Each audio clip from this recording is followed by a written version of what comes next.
Hi, my name's Linda Lee Jolly, and I'm the director at the Troy Hayner Cultural Center, and this is The View from Hayner.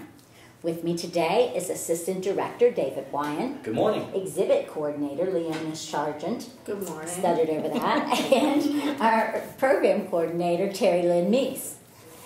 You'll notice that we're drinking out of styrofoam cups today, and that's not our style, but thanks to generous donations to the Friends of Hayner and a wonderful bequest from Virginia McClure, our kitchen is being totally renovated. It's going to be beautiful, and we certainly appreciate that support, and it should be ready by holiday open house. But between now and then, we are busy at Hayner, and certainly we've had a lot of activity recently. Terry Lynn, the Rhythm and Roots Festival, the weather didn't cooperate like we wanted it to, but didn't we have a wonderful day? We sure did. We did not plan for a hurricane, but it was bad. you know, it was a wonderful day, and we just worked so hard in the planning, but then when the day came, everybody just had a great time. The music was really wonderful. I just got so many great comments about the music and the musicians, and let's do it again, and let's do it again. It was a great day. It was really fun. The food was good. great. Oh, and the energy was just so high. Yeah. It really was a super day. So I think it's worth looking at doing again. I really do. It was just a great experience, and I think that most of your goals for the kinds of music that we presented and what people could walk away with for that event were met. It was just beautiful. Thank you so much to you and your committee for all the work on that. Absolutely. And of course, the Lincoln Train experience was just out of this world. Yeah. We had 4,600 people through the house just in 4 days, and it was amazing. Right, and on Thursday and Friday, pretty much every student in Miami County and parts of Montgomery County came through the house to look at our little mini Lincoln exhibit, and I really enjoyed talking to all those kids. And they seemed so attentive and so, really engaged in learning about the history and what you had to share about Lincoln and the funeral train and everything. And that was just a big community effort, and it just went really well. But one of the things that I really enjoyed about it was, of course, the opportunity was all hands on deck, trying to greet all of the people. Many of our volunteers came and helped us talk to the people as they came through the door. We probably killed a couple trees, just printing enough stuff so that people could go away with a lot of information about the Hayner Center and what we do. But it was really interesting to me, and it always is, when people from out of town come into the Hayner Center and look around, and they are just so amazed. They're in awe of the historic house and how well it's being taken care of. And when we tell them about the Hayner Center and how it belongs to the community, how it's used, how it's supported by the community, they're just amazed. They're just downright jealous. One comment that I heard several times over the course of those 4 days, and even last Sunday during an event here, was that folks wish they had something like this in their community.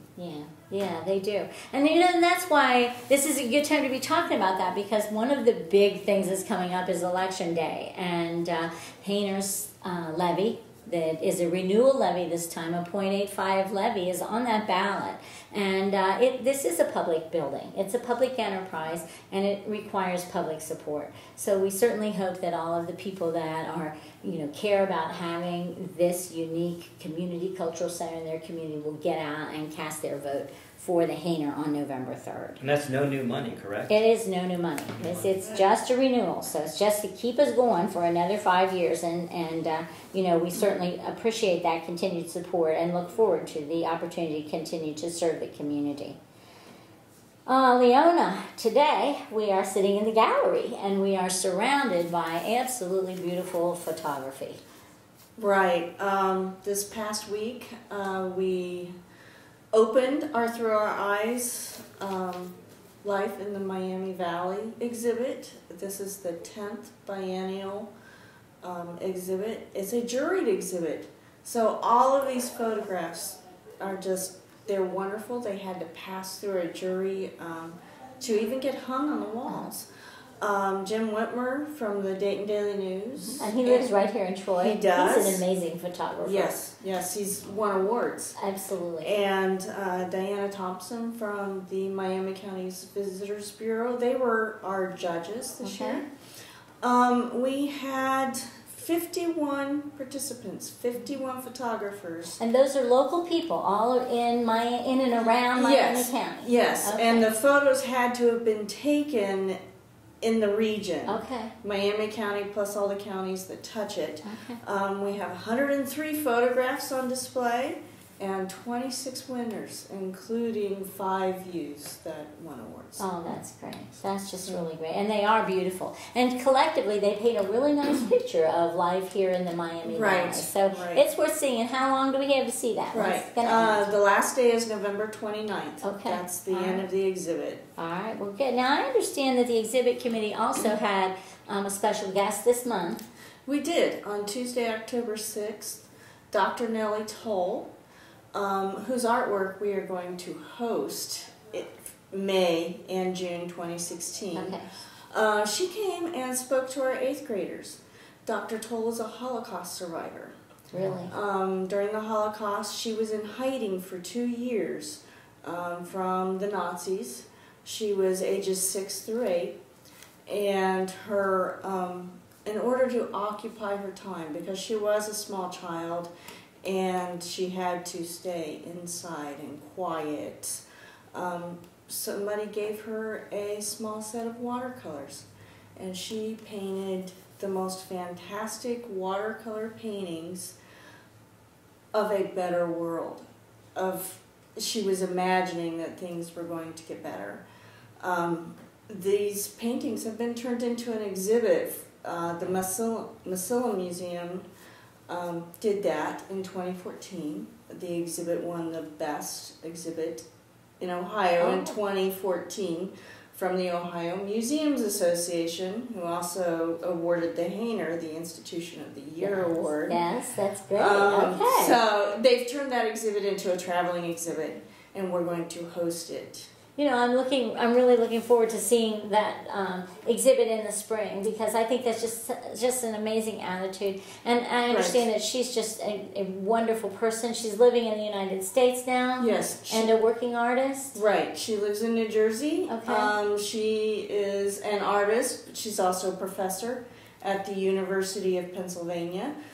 Dr. Toll has a PhD and a couple of master's degrees, so she's an incredible woman. Yeah, well, hopefully she'll be able to come back and visit again during the time that those pictures are on display, but especially I'm sure the pictures are worth something, worth seeing. Right. And then there's still plenty of other activities to go this fall here at Hayner, and of course the next one up is the Family Day that a committee's been working so hard, and we're looking forward to a lot of Halloween fun. We are going to throw quite a party. It's on the same day, October 24th is the same day that the Children's Parade is downtown, and then there's a Merchant's Trick or Treating. But in the afternoon from 12 to 4, we're going to invite children and their families to the Hayner to participate in the Boo Bash, and we're having puppet shows by the Zoo Theater. Yes, they're going to do a show called Goblins, which is based on a children's book, The Princess and the Goblins, so that'll be a lot of fun. We're going to have arts activities, pumpkin decorating, the hand puppets, they're going to make hand puppets. There's a games area where families and their children can play together. There's a Monster Mash dance hall. There's some slightly haunted Hayner rooms, and then a Harry Potter maze. And so we're really looking forward to having a big time on that day. Right. So we hope that the families and children will come out for that.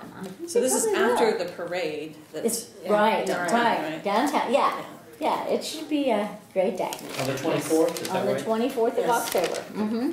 And 2 Saturdays. Do what? Well, oh yeah, it's just 2 Saturdays from now. Yes, if you're building a Harry Potter maze, it's not that far away. But that starts a whole week of activities, because that last week of October, we've got something going almost every night. And the concert series begins on Tuesday, the last Tuesday in the month, right? The Drawing Room Concert Series. It's the last Tuesday of each month in the school year, except December. December's Christmas, so Okay. the last Tuesday of each month in the school year. What this series is, it's hosted by Dr. Randall Paul, who is the director of the School of Music at Wright State University. And he brings the most amazing musicians. He has marvelous connections and, his experiences in music. And the East Room becomes a listening room. And there's about 60 chairs in there. And you get to see these musicians, these exceptional musicians, in a very unique way.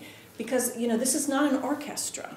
This is a chamber concert. This is Dr. Randall Paul and his clarinet and his love of that clarinet. And they're just able to express themselves in ways that, are unique and really exceptional. It is. It's a good environment to be right up close and personal with the musicians. And of course, they always talk to our audiences and give program notes about what they're performing. Right. So, it's very accessible to people, I think. And it's not just Randall Paul and his clarinet. It's award-winning Randall Paul and his clarinet. Absolutely. Because he is known nationally for his technique, his He's brilliant. performance. Absolutely brilliant. Really is. And This his is- pianist.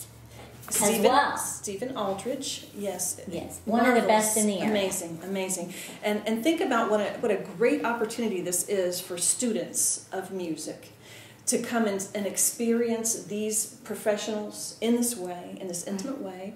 And, it's kind of a great way to meet Dr. Randall Paul of Wright State University, too, for these students to make that connection. And ask some questions that they might have about their musical education in the future. That And would be great. we have cookies and punch afterwards, and it is an That'd be opportunity great. to actually shake their hands. So we have extended to an invitation through the school music teachers to the students certainly. tell them that So that opportunity is available. The first concert for this series is October the 27th. It's a Okay. Tuesday night. Drawing room concert series at 7:30 p.m. Good. One of the other things we talked about that is that coming out on a weekday evening for an event at the Hayner Center, like the ones that we're going to have this week, kind of breaks up your week. A lot of us get up and we go to work Monday through Friday and we try to do something, on the weekend. But, if you take an evening out just for yourself, just to do something that's totally different than what your normal day-to-day is, I think it really just adds a different dimension to your life. Wakes you up. Wakes you up. And that next morning you'll wake up and you'll have these lovely little riffs and chords running through your head just to, buoy up your Wednesday. You'll just dance through Wednesday, right? Right.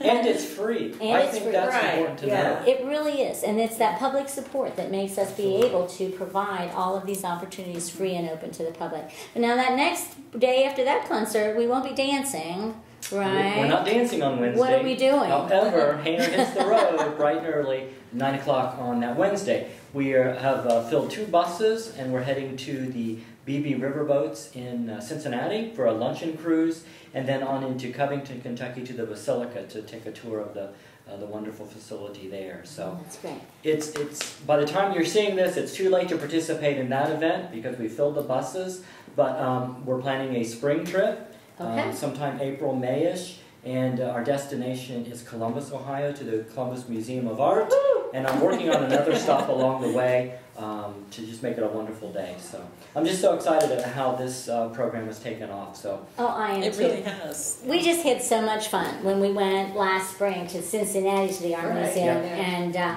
I know this is such a lively group that's signing up for this one. I know we're going to have fun again, so hopefully this is something that people are really going to connect with, and we're in for a good time. And I think it's a great way for us to be able to broaden the cultural experiences for the people here in our county that we can't do everything at Hayner, but we can go. that's right. So that'll be great. Yeah. That'll be great. And then Thursday night is our first antique seminar, and every year we there is a really interesting audience, good group of people that show up regularly for these antique seminars who are collectors.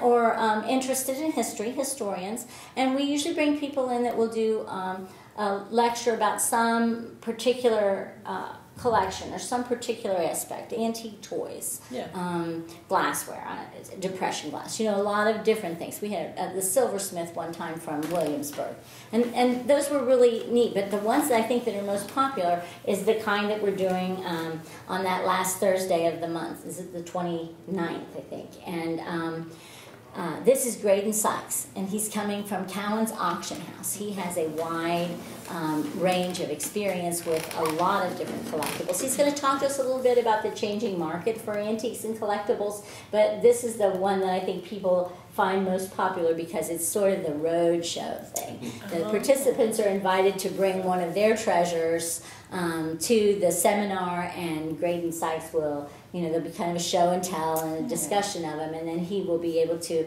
assess value for them. So people love that, and I think it's a great way to start our antique seminar series.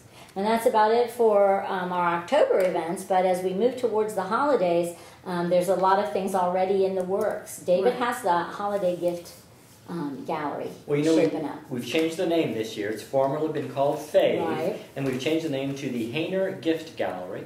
It's the same wonderful event that you've come to love and to know, but just changed the name this year. This year it's November 21st, begins at 10 o'clock and ends at 4 p.m. that day. And the house will just be filled with fine artists and vendors.